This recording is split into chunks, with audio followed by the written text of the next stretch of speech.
చెప్పండి. ఇప్పుడు పరిస్థితులు మారిపోయినాయి రాజ్యాంగంలో. మొన్న ఈ మధ్యనే ఒక తీర్పు వచ్చింది సుప్రీంకోర్టులో.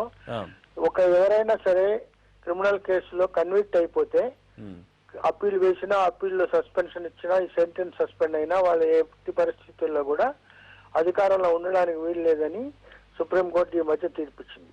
ఆ తీర్పు ప్రకారం ఇప్పుడు శిక్ష పడ్డా, అప్పీల్ వేసుకున్నా, అప్పీల్లో శిక్ష తొలగిపోయేంత దాకా కూడా ఆమె అధికారంలో ఉండే వీలు లేదు. తక్షణం ఆమెను బర్తరఫ్ చేస్తుంది కాన్స్టిట్యూషనల్ లా ప్రకారం.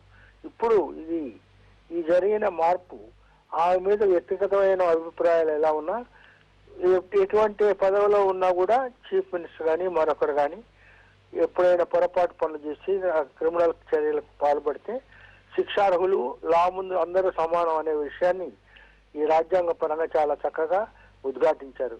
ఇదే పని ఒకప్పుడు 10-15 ఏళ్ల కిందట ఆంధ్రప్రదేశ్ హైకోర్టు కూడా ఆ దోణంరావు సత్యనారాయణ కేసులో ఎన్టీ రామారావు గారి మీద కూడా అదే విధంగా 7 ప్రైమరీ ఛార్జెస్ మీద డిస్క్వాలిఫై అయినాడని చెప్తే ఆయన రిజైన్ చేయాల్సి వచ్చిన పరిస్థితులు వచ్చింది. కాబట్టి ఒక విధంగా ప్రజాప్రభుత్వంలో ఇష్టం వచ్చినట్టు దుశ్చర్యలు చేయకుండా క్రిమినల్ ప్యూరిటీ మెయింటైన్ చేయడానికి పనికొచ్చే విధంగా ఈ జడ్జిమెంట్ వచ్చింది.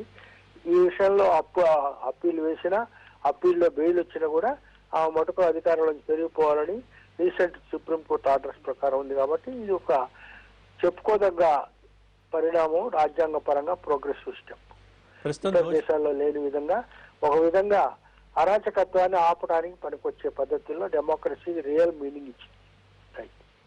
రామచంద్ర గారు, ప్రస్తుతం దోషిగా నిర్ధారించిన ఇంకా శిక్ష ఖరారు చేయబోతోంది కోర్టు. అయితే ప్రస్తుతం కేసు పూర్వాపరాలు కనుక మనం చూసినట్టయితే కనిష్టంగా గరిష్టంగా ఎంత శిక్ష పడే అవకాశాలు ఉన్నాయి?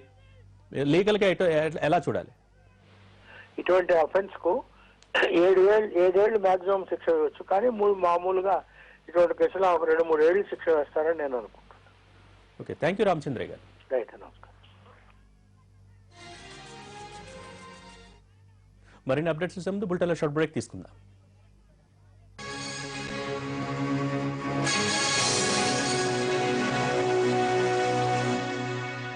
ఒక్క ఫ్లైంగ్ కిస్ ప్లీజ్.